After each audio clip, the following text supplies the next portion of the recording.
Thanks for tuning in to The Leadership Beat, a Bates Communications original podcast series exploring leadership trends and inspiring leaders to innovate and think differently.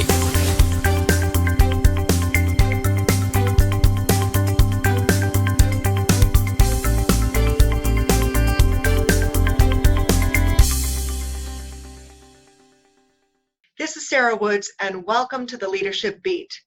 Today, I'm talking with Kim Sharan, Fortune 100 Board Director, former C-level financial executive, and consultant to the world's largest global financial services companies on strategies to become more client-centric.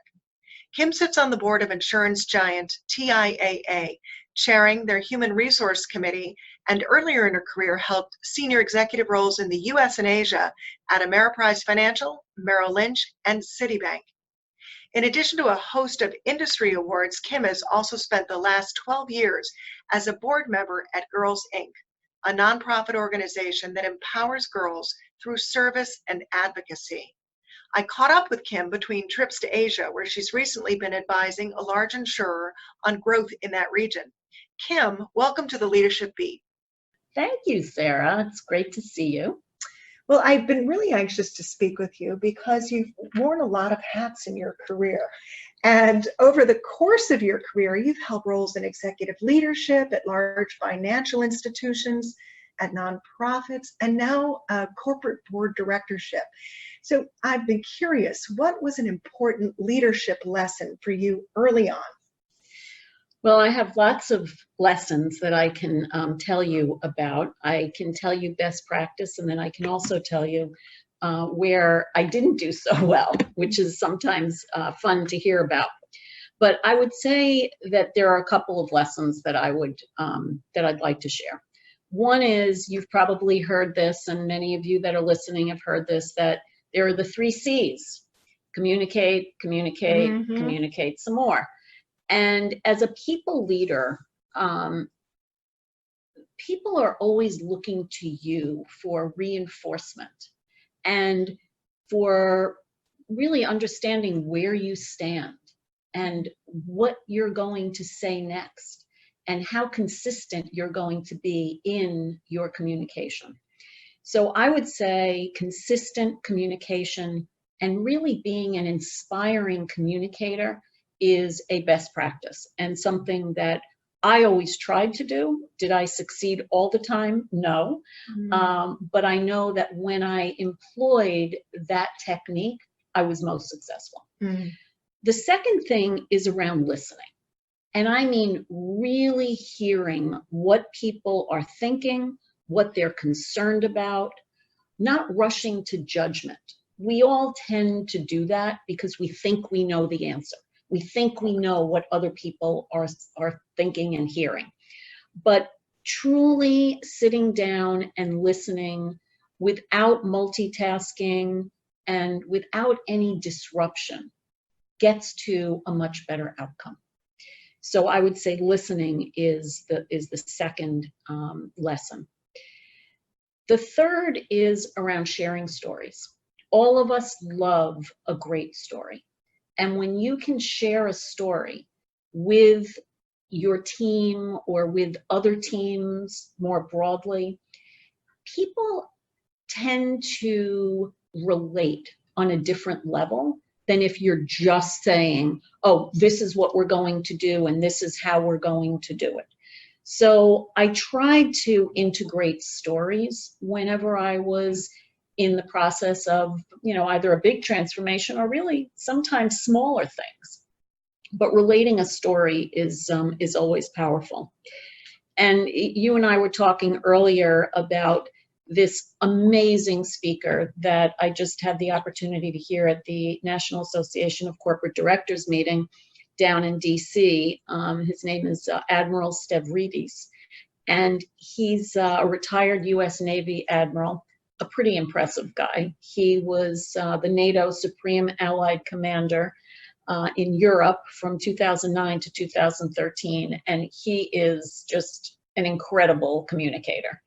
And one of the things that he said, and it reminded me of a quote that I'd heard before, but didn't really, it hadn't come to the front of my mind until I heard him say it again, was a quote by Napoleon: "A leader is a dealer in hope." And for me, that kind of says it all, right?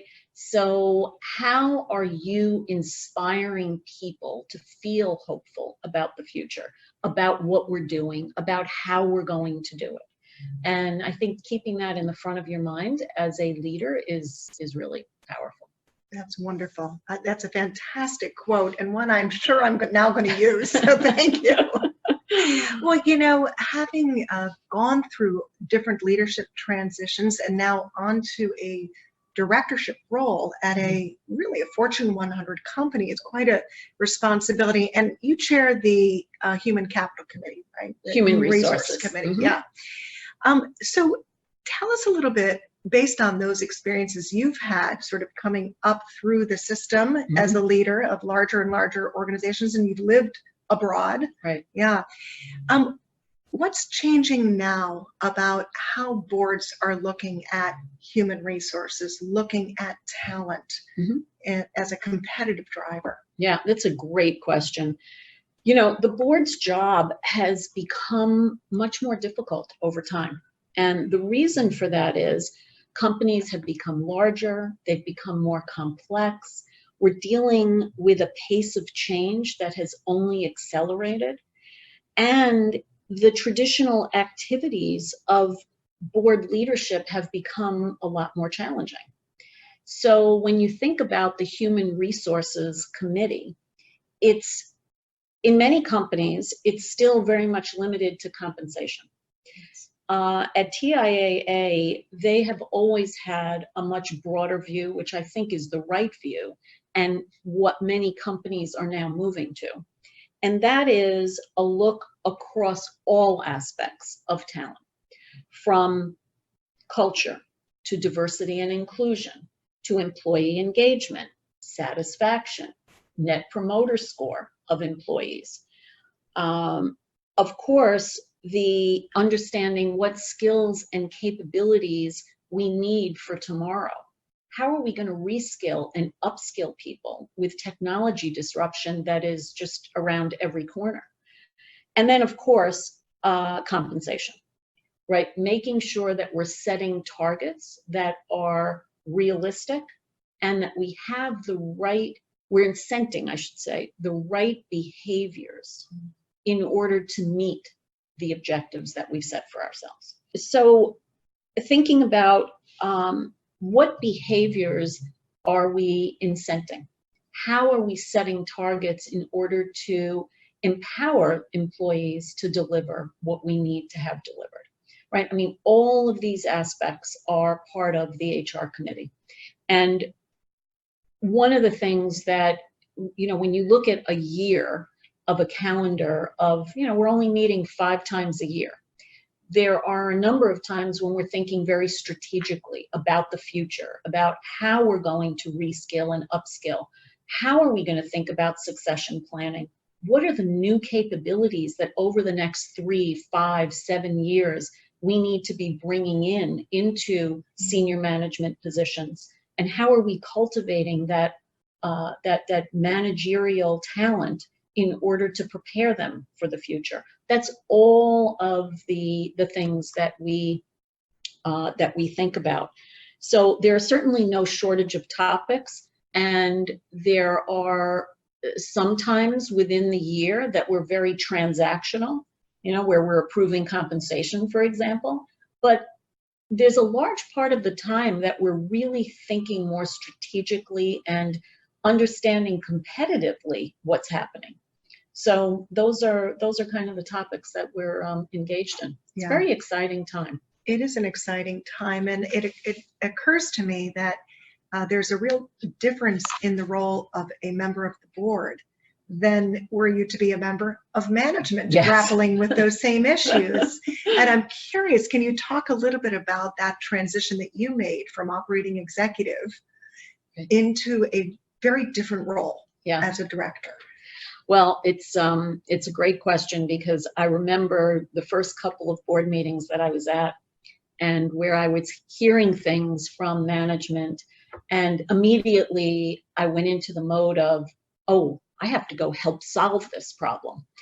And very quickly, I had to pull myself back because that's not the board's role.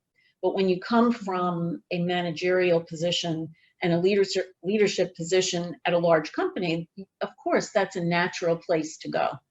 So now, 4 years later, I've kind of settled into a better place of listening more, asking the right questions, framing things in a more strategic way to understand where management thinks they are headed and why, and then being able to have a good conversation about that versus going in and trying to come up with, oh, what are the 2 or 3 strategies that we can use to solve that problem?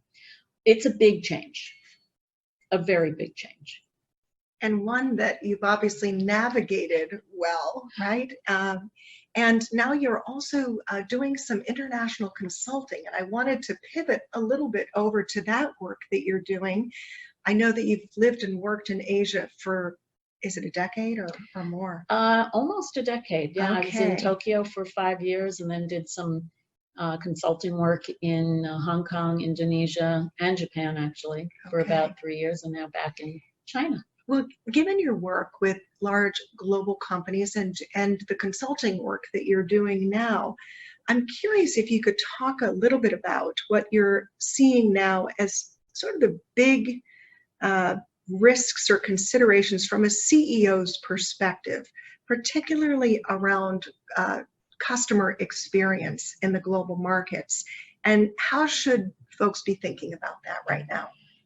Yeah, I mean, look, when you think about the myriad of things that a CEO has to think about, I would say the most important thing in today's world is to ground on what is the customer experience that you're delivering and how competitive is that in the world that you're competing in. So when you think about customer experience, it's not just, oh, what are my salespeople doing? It's not just, what is my operations group doing? It's not just, what is my digital or technology team doing? But it's how all of those pieces are being knit together to deliver a wow and memorable experience, right? So I have a lot of people that say to me, oh, well, we're going on this digital transformation journey. And I say, that's terrific. But with what goal in mind, right? So when you think about digital is all over, right? I mean, there are great digital experiences that all of us have every day, whether it's Apple, whether it's Amazon, whether it's Google, right? They've kind of gotten the experience so that it's intuitive and it doesn't feel hard, it's easy, it's a pleasure to do business with those folks. And they've kind of defined best in class, right? I mean, yeah, there are things that can change, but best in class, I think you'd look at those sorts of companies. Digital, you have to think about digital as an enabler. It's not the end game. This is not like a revolution and we're once and done. Digital, if you're from a traditional company that was not really a digitally enabled company, and now you're finding that digital can really help you become more efficient, add value to the relationship, make things easier and simpler for your salespeople or customers or third parties, right? If you wrap that around the entire end-to-end experience and say, how can I use digital to enable the end deliverable or experience that I want to deliver, that is the right way to achieve, kind of the power of using digital. If you think about digital in terms of, oh, well, I just need to take this analog world and make it digital, you may miss some things. And the reason you may miss some things is because some of the things you're doing in the analog world, you may not want to replicate in digital, right? So really mapping the experience that you ultimately want to deliver and then figuring out how can technology enable that is where I would start. So The other thing that I would say is meaningful transformation in the digital space really does require a very broad and deep and multi-layered conversation. It is not just, oh, we're going to use technology in the service group, or we're going to use technology, let's say in IVR. Or we need an app. Or we need an app, right? It's how is that technology going to add value to whoever you are trying to deliver to, whether it's an end customer, whether it is a salesperson trying to deliver a great experience, or whether it's a third party that you are leveraging to deliver something. So I guess my main point here is think of digital as an enabler to a wow and memorable experience. And if you start there, I think you'll end up in a much better place. Terrific. Yes. You know, I also know, based on your career background as the chief marketing officer and then executive leader at Ameriprise and other companies, you're passionate about communication. And I think we've talked a little bit about that already. Based on your career background, I know you have a point of view on how excellence in communication either helps or can derail leaders. And I'm wondering if you can think of a time or a scenario in which either in driving a transformation or building followership, that communication was either the enabler or a derailer. Yeah, great question. I would say that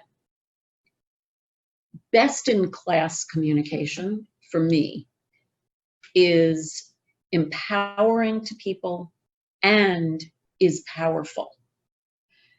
So when you think about what kinds of leaders have made you feel that way, and why have they made you feel that way? I go back to a couple of leaders that I was fortunate to work with who had a great way of explaining things. And they always started with, it's the old Simon Sinek, start with why. They started with, why are we doing this? They didn't get into the what and the how, but really framed in a very powerful way why all of us should get on board. And I think that when I've employed that in my career, I can see the difference, because you're bringing people along on the journey, on the story, versus telling them what to do or how to do it. Ideally, you want to empower people to go figure out the what and the how. You want to set the vision. You want to set the destination that we're trying to go. So how can you think about using communication in that way?